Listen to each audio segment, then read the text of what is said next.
Noé. Quería hablar sobre Noé, un hombre que anduvo con Dios, que es el tema central de los versículos que hemos leído, ¿no? Pero Noé es uno de estos personajes bíblicos que se tornaron muy populares dentro y fuera del mundo cristiano, dentro y fuera de la iglesia, ¿no? Toda la gente ha oído hablar en algún momento acerca de Noé, sobre todo de la historia del diluvio, del arca con los animales, de la paloma que regresa con un ramito de oliva en su pico, ¿no? O sea, historia muy conocida.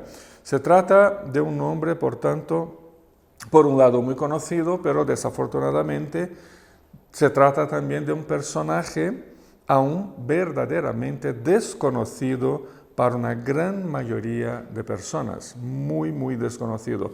Aún habiendo varias versiones de su historia, en muchísimas culturas antiguas dentro de la humanidad, ¿no?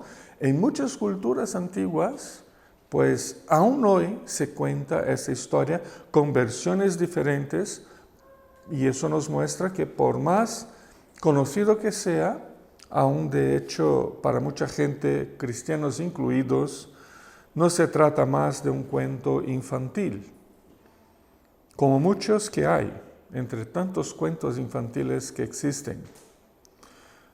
Incluso sirviendo de tema para juguetes infantiles. Yo me acuerdo que mis nietos tenían un arca de plástico con los animalitos para jugar cuando eran pequeñitos, ¿no? Es tema de juguetes infantil. Por otro lado, la impresionante película Noé, no sé si la habéis visto, de 2014, ¿no? Con actores importantes como Russell Crowe, como Anthony Hopkins, como Emma Watson, pues nos muestra esta película una visión muy deconstruida, muy derruida y muy típica de nuestra época acerca de la narrativa bíblica de Noé. Una visión que expresa más ese estado de alma sombrío que lleva dentro nuestra sociedad que al Noé de la Biblia. Os recomiendo ver esa película porque nos muestra cuál es el alma de la sociedad moderna, ¿no? O postmoderna. Pero con todo eso, y aún sin poder quitar a Noé del imaginario colectivo humano, sigue siendo Noé un personaje bíblico de gran importancia para comprenderse los caminos tomados por los seres humanos en nuestra relación con Dios y para comprender los actos de Dios, su juicio y su gracia en relación con nosotros, con la humanidad.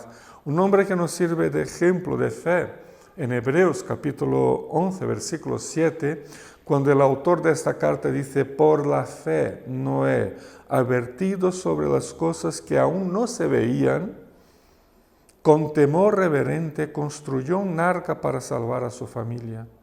Por esa fe condenó al mundo y llegó a ser heredero de la justicia que viene por esa fe. Un hombre que también ha sido mencionado por el propio Jesucristo en su discurso acerca del fin de los tiempos y de su segunda venida. No sé si os acordáis, Mateo capítulo 24, 37, 39, cuando dijo Cristo, la venida del Hijo del Hombre será como en tiempos de Noé. En los días antes del diluvio comían, bebían, se casaban, hasta el día en que Noé entró en el arca y todo cambió, ¿no? Y no supieron nada de lo que sucedería hasta que llegó el diluvio y se los llevó a todos. Así será en la venida del Hijo del Hombre. Así que estamos hablando de un hermano del pasado que por su fe es muy importante para que entendamos la nuestra propia, ¿no? Por todo eso se trata entonces del personaje que tenemos hoy. Y me gustaría presentar algunas características que deben atraer a nuestra atención y a nuestra fe en Cristo acerca de la vida de Noé. Quería empezar hablando un poco versículos, este capítulo 6 de Génesis, ¿no? Los versículos 1 a 7, hablar un poquito sobre una época turbulenta, una época turbulenta, la que vivía Noé. El texto que nos introduce a la historia de Noé, Génesis 6, 1 a 7, son realmente palabras muy tenebrosas. Es un texto que nos presenta una época que vivía una tremenda turbulencia en la relación de los seres humanos con Dios. Cuando uso la expresión una época turbulenta, no me refiero a que el mundo de entonces estuviera en peor estado del mundo que tenemos hoy, ¿no? O que estuviera al borde del precipicio con guerras. Pues sí, posiblemente hubieran guerras, hambrunas, conflictos, divisiones, odios, igualito al mundo de hoy, ¿no? Hoy solo tenemos un poquito más de tecnología, pero en el interior somos exactamente iguales. Cuando vamos a las palabras de Jesús que hemos leído, dijo que Cristo, que en los días antes del diluvio la gente comía, bebía, se casaba, trabajaba, iba, venía, compraba cosas, vendía cosas, ¿no? Era una vida normal. En ese sentido también vivimos hoy como ellos, ¿no? Vivimos hoy como ellos.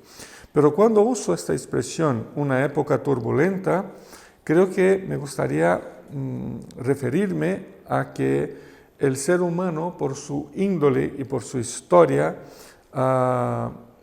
nos apartamos del Señor, ¿no? Los versículos 1 a 7 del capítulo 6 de Génesis nos presenta una época de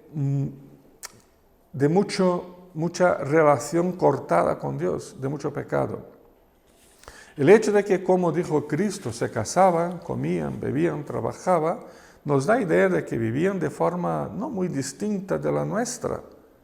Y en ese sentido, eran y vivían como nosotros, pero la época tenebrosa a que me refiero están ahí contenidas en estos versículos que nos presentan cómo los seres humanos se habían apartado del Señor. Y a eso me refiero, cómo los seres humanos se habían apartado del Señor. Incluso para muchos el problema central en esa época ha sido que los descendientes de Set, el hijo de Adán y Eva, que volvió a buscar al Señor, a vivir con Dios tras la desobediencia de sus padres, que los hijos, los descendientes de Set, se hubieran casado y mezclado con los que habían rechazado claramente al Señor, ¿no?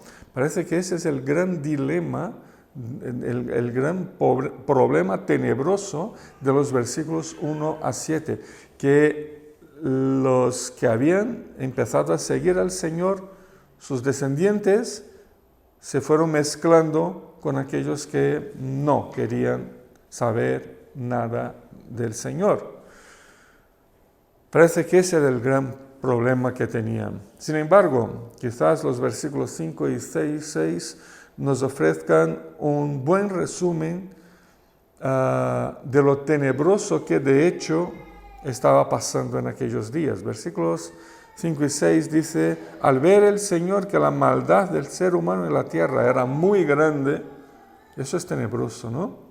Y que todos sus pensamientos tendían siempre hacia el mal, se arrepintió de haber hecho al ser humano en la tierra y le dolió el corazón.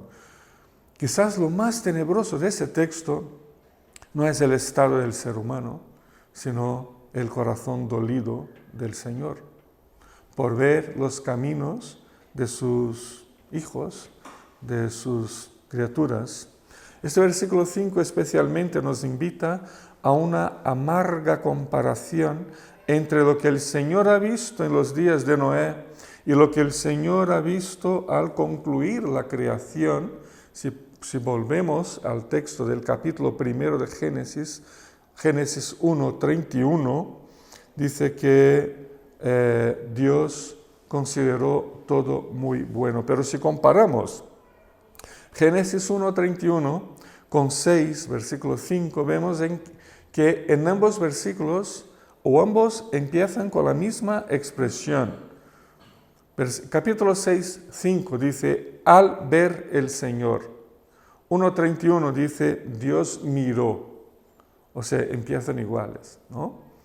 El Señor viendo, buscando con los ojos para ver qué estaba pasando, ¿no? Capítulo 1:31, Dios miró, se sintió satisfecho porque consideró que todo era muy bueno.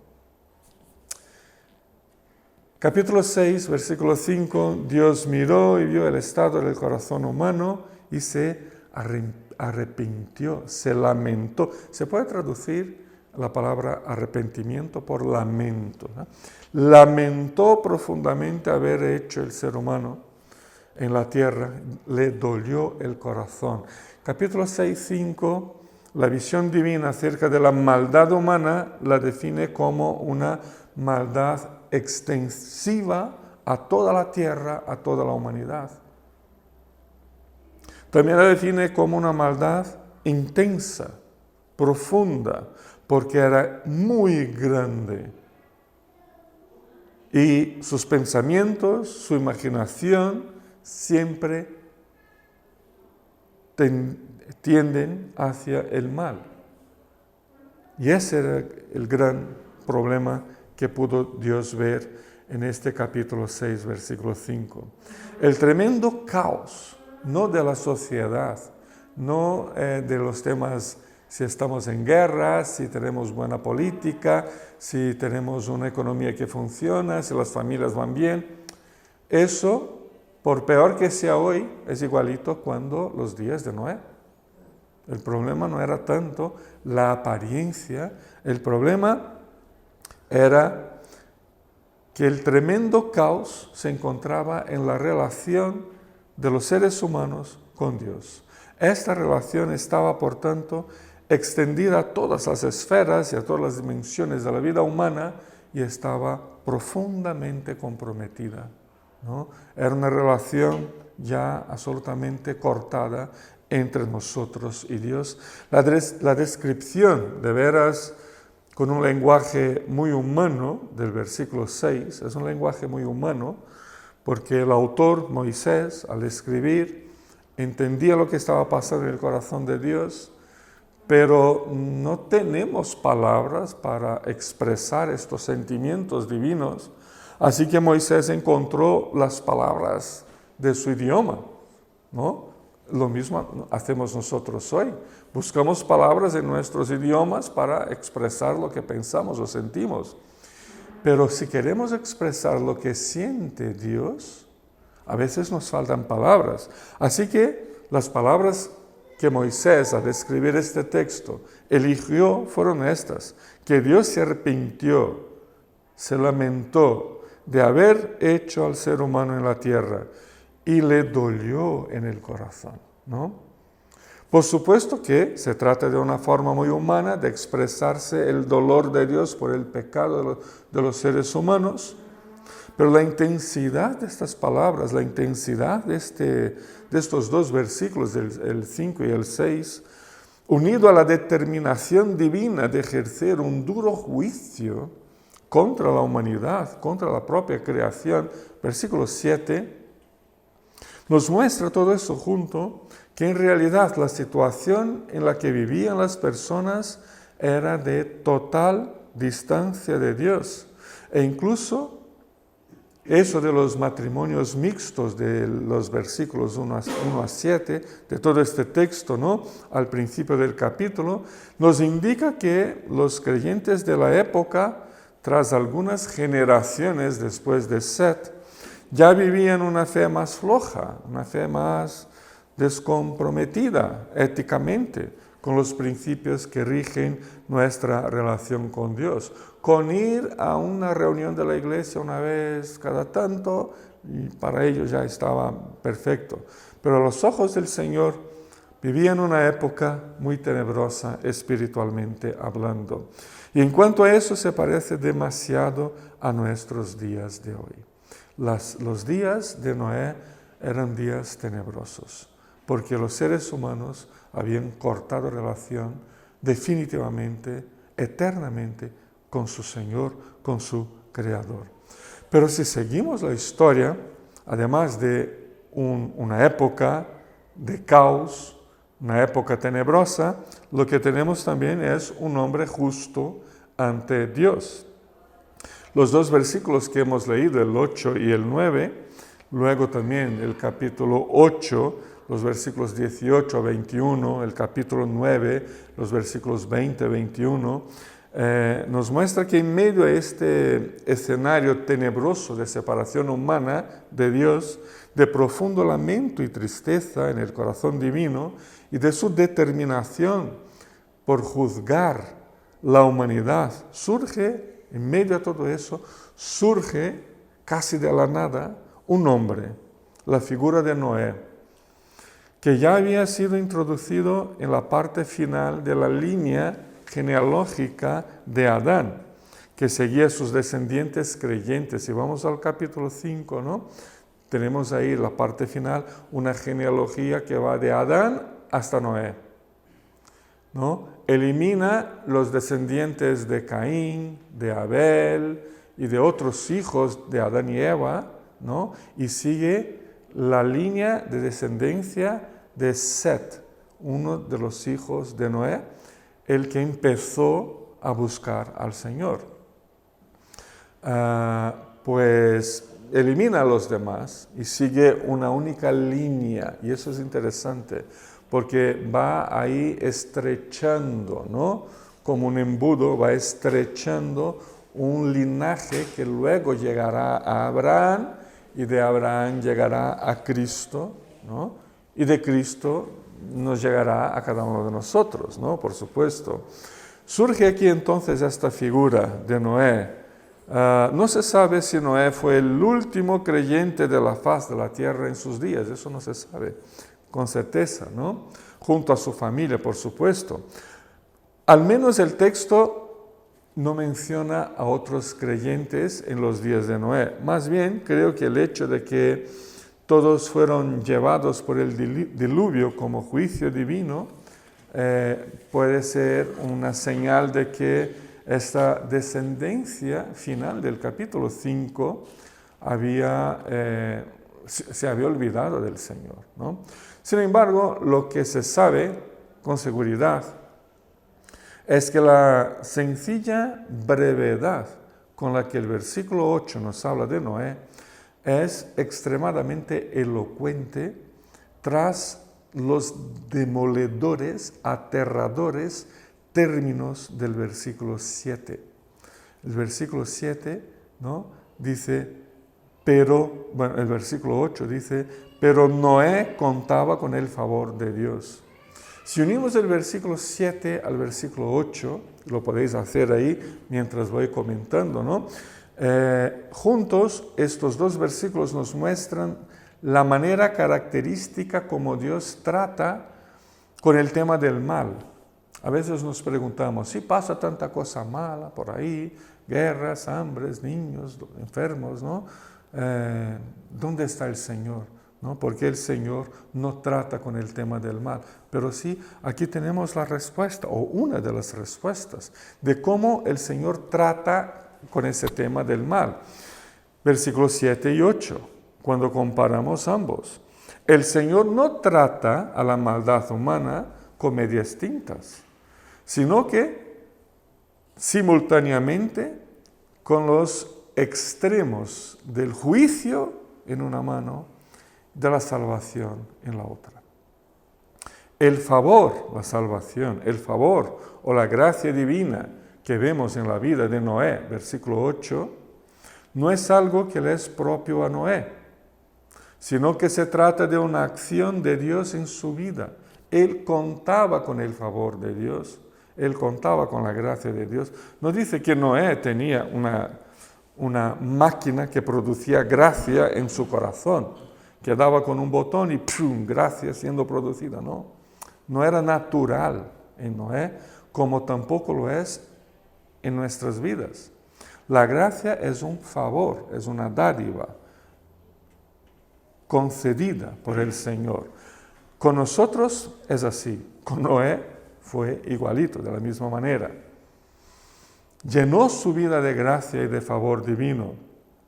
Un hecho añadido en la relación de estos dos versículos, el 7 y el 8, es que toda la vida está interrelacionada aquí con las demás criaturas, que fueron compañeras del ser humano en la creación divina, compartiendo también su ruina, compartiendo las consecuencias de su pecado, y como vemos en la secuencia de la narrativa, compartiendo el diluvio, y luego, capítulo 9, compartiendo el pacto, la salvación, la gracia de Dios. ¿Cómo trata Dios con el tema del mal en el mundo? Con juicio y con salvación, ¿no? El mal es consecuencia de lo que plantamos. No es culpa de Dios, es mi culpa, es culpa de los seres humanos. Todo lo malo que pasa es consecuencia nuestra.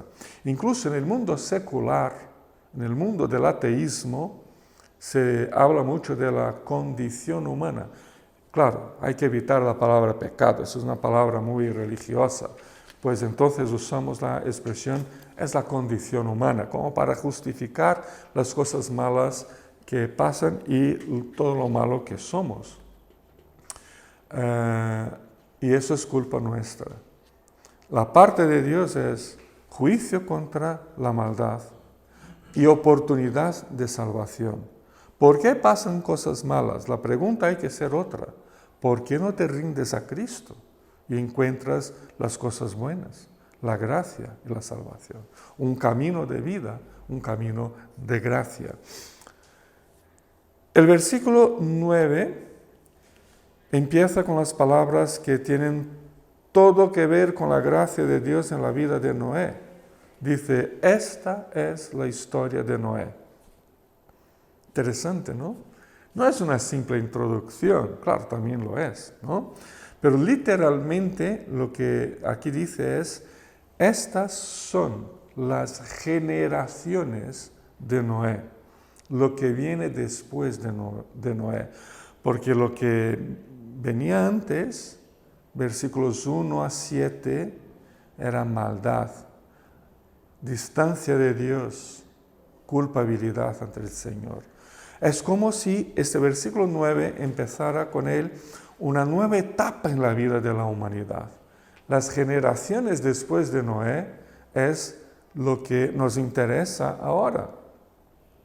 Esta forma de presentar la historia de las futuras generaciones que derivarán de Noé abre una nueva sección del libro y tras las demoledoras afirmaciones de los versículos 5, 6 y 7, nos abre aún más el apetito para saber y conocer de la historia de la salvación que se revelará de parte de Dios en medio a su terrible juicio. Lo que aprendemos con Noé, lo mismo que aprendemos con Adán y Eva en el Edén cuando pecaron, es que el juicio es inevitable y la salvación también lo es. No es que el juicio es inevitable y la salvación a ver si nos llega, a ver si tenemos una oportunidad. No, ambas cosas son inevitables. No, ambas cosas son inevitables. La historia nos revelará a Dios como el que juzga el pecador con su corazón dolido, versículos anteriores, ¿no? Con lamento y dolor en su corazón, no tiene placer en juzgar, con su corazón dolido, y como el que actúa salvando por su gracia y por su amor. Esta historia acerca de la nueva humanidad que se espera en Noé empieza afirmando que, versículo 9, empieza afirmando que Noé era un hombre justo y honrado entre su gente. Siempre anduvo fielmente con Dios. Pero solo se puede decir de Noé que era justo y honrado, versículo 9, porque en el versículo 8 se afirma que recibía el favor, la gracia de Dios, ¿no? Porque la iniciativa de la gracia vino, versículo 8, primero de Dios. Sin la gracia de Dios, ni Noé, ni nosotros somos justos, ni somos honrados, ni andamos fielmente con Dios. Dependemos primero de la gracia de Dios y luego viviremos en rectitud ante Él. Esa es la secuencia de la salvación. Primero el Señor nos inunda con su salvación y esto está ya concretado de forma eficaz y eterna por Cristo. No hace falta andar buscando en otros lugares. El destaque para la justicia divina en la vida de Noé, en contraste con todo el mundo naufragado en su propio pecado, en su propia distancia de Dios, nos muestra que la verdad de Dios siempre prevalece aun cuando somos una minoría. La verdad de Dios siempre está ahí. El versículo 9, en él vemos a un Noé emerger en un mundo corrompido como si fuera el mejor elemento de una mala generación, como si estuviera surgiendo como un hombre de Dios notablemente completo en toda su vida de integridad, en todo su testimonio. Pero surge, sale, nace, brota de esa sociedad tenebrosa, decadente. De ahí sale Noé. No vino del cielo, no era un ángel, no fue poseído por una entidad angelical, ni nada por el Espíritu. Era un ser humano alcanzado por la gracia de Dios. Ser justo y honrado entre su gente nos da esa idea de ser único o casi único entre sus contemporáneos. Comparado a su bisabuelo Enoc, ¿os acordáis de Enoc?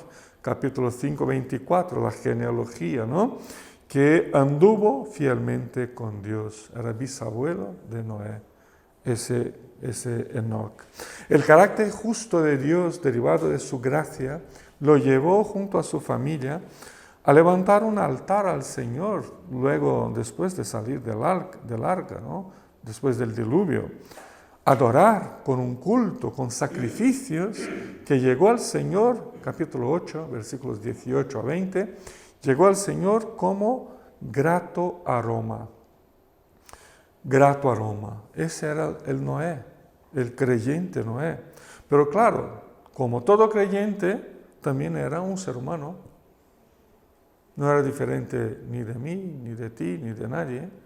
Como nosotros, Noé también era pecador.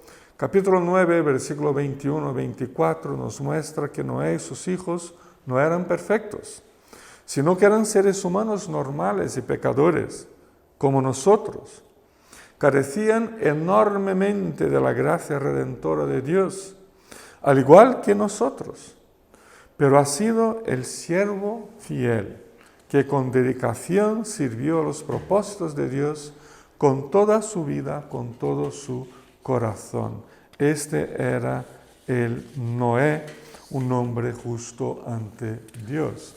Pero por último me gustaría volver al capítulo 9, los versículos 1 a 7, y hablar de un pacto divino, La parte primera del capítulo 9, ahí encontramos un hecho de extremada importancia en la vida de Noé, de su familia, de toda la creación, por supuesto también en nuestras propias vidas. Se trata del pacto establecido por Dios con Noé, un pacto totalmente diferente de lo que vimos la semana pasada, el pacto de obras establecido con Adán, ¿no? Este pacto es diferente. Ahora, en este pacto con Noé, en primer lugar, Dios establece nuevamente sus decretos como una especie de eco al mandato cultural. ¿Os acordáis? Hace 2 semanas vimos el mandato cultural, ¿no? Dado a Adán y Eva y también a todos nosotros, ¿no?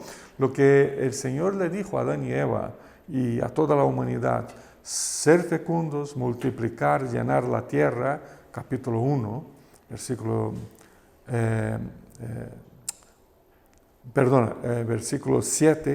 versículo 1 y versículo 7 de este capítulo 9, ¿no? Lo mismo que dijo Dios a Adán y Eva en el capítulo 1, aquí versículos 2 y 4 vuelve a repetir: los animales, los vegetales, les son dados como alimentos, ¿no? El hecho de que el ser humano sigue siendo imagen de Dios, lo mismo que pasó y le dijo el Señor a Adán y Eva, aquí en el versículo 6 del capítulo 9, vemos que el ser humano sigue siendo imagen y semejanza de Dios. Eso en primer lugar, es un pacto que nos lleva de vuelta a los orígenes, a la creación, ¿no? En segundo lugar, este pacto también representa una alianza universal. Es notable por su tremenda amplitud al incluir a todos los descendientes de esta familia y a todos los demás seres vivientes. Versículo 9, versículo 10, y seguimos en el capítulo 9. Además, es una alianza amplia también por su generosidad, ¿no? Por su gracia, porque era tan incondicional como inmerecida. Estas promesas de Dios aquí en el capítulo 9 son tan incondicionales como inmerecidas. Es gracia. Es una manera de hablar de una gracia que es general a todos nosotros, ¿no? Una gracia que nos llega a todos como seres humanos. Incluso con un sello, ¿no? El sello de la alianza, versículo 13, que es el arco iris en las nubes, no era una señal humana, ¿no? No fue como la circuncisión en los días de Abraham, no fue como el bautismo y la Santa Cena en nuestros días, que también son señales sacramentales del pacto de Dios, de la gracia de Dios. Son señales como la circuncisión, que es un corte, la Santa Cena, que la hemos tomado hace pocos minutos, el bautismo, que es, ¿no?, el aspergir con el agua. Todo eso son cosas que pasan con nosotros, o sea, son actitudes y la podemos administrar nosotros, son actitudes humanas. Pero la señal dada a Noé no era nada humana, en el sentido de que no la podemos administrar nosotros, ¿no?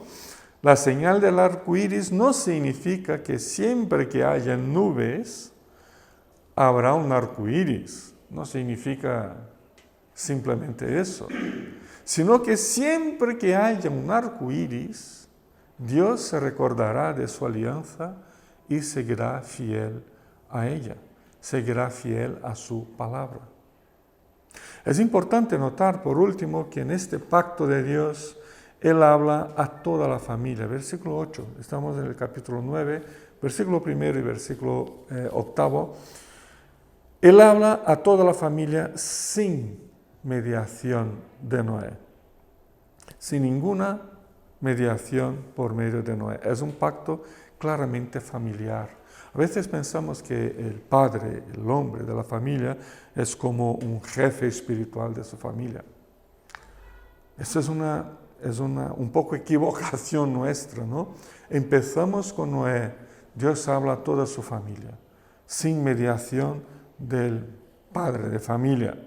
Es un pacto claramente familiar que incluye a los hijos de Noé. Sus hijos, por tanto, son considerados coherederos con Noé de estas promesas divinas. No dependen de la fidelidad de su padre para que sean ellos mismos fieles a Dios, como pasa con nosotros. No depende de que mi padre, mi abuelo, haya sido un creyente fiel para que yo pueda hacerlo, ¿no? La gracia puede brotar en nuestras vidas por obra del Espíritu, independiente de nuestros antepasados. Pero sí que desde nosotros en adelante, como padres, madres, los hijos son coherederos de estas promesas. Y además de coherederos, son herederos ellos mismos de las promesas hechas por Dios.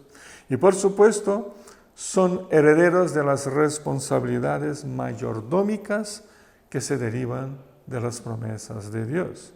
Y toda la creación, toda la naturaleza y toda la sociedad, porque sigue aquí el primer mandamiento dado a los seres humanos de multiplicar y llenar la tierra, o sea, de formar poblaciones, ¿no? toda la creación, toda la población humana será bendecida por la fidelidad de los creyentes a la alianza del Señor. Noé, un hombre que anduvo con Dios, aun siendo pecador, como tú, como yo, sin distinciones. Pero un hombre que al recibir la gracia de Dios, al igual que tú y yo, tenía sus ojos sensibilizados por la justicia y veía la situación caótica, el caos profundo y tenebroso del pecado en sus días. Sabía medir la cantidad, ¿no?, de ira contenida en el corazón de Dios, de dolor por el pecado humano. Sabía leer sus propios días desde la perspectiva de Dios. Tenía su corazón motivado por la gracia y por la rectitud y estaba dispuesto a seguir fielmente los caminos de Cristo. Ha seguido la fe en Cristo, nuestro querido hermano Noé. Por lo tanto, tenía Noé sus manos preparadas para construir un arca porque era fiel al Señor. Tenía Noé sus manos preparadas para emprenderse en una obra que le había sido encargada por Dios. Era la obra de Dios. Construir el arca y meter ahí todos estos animales y aguantar días y días y días hasta que bajaran las aguas del diluvio y pudieran salir.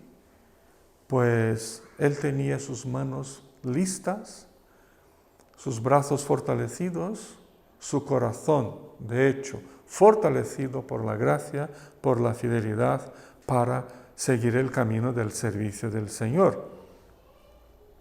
Por menos sentido que le hiciera a sus vecinos construir un arca, es que no existía lluvia, se supone. Había como un rocío por la noche que regaba la tierra, pero tormentas y diluvios, no. Parece que nunca había pasado. Y cuando le decía a los vecinos, es que va a caer una, por eso estoy haciendo este arca, para preservar a mi familia.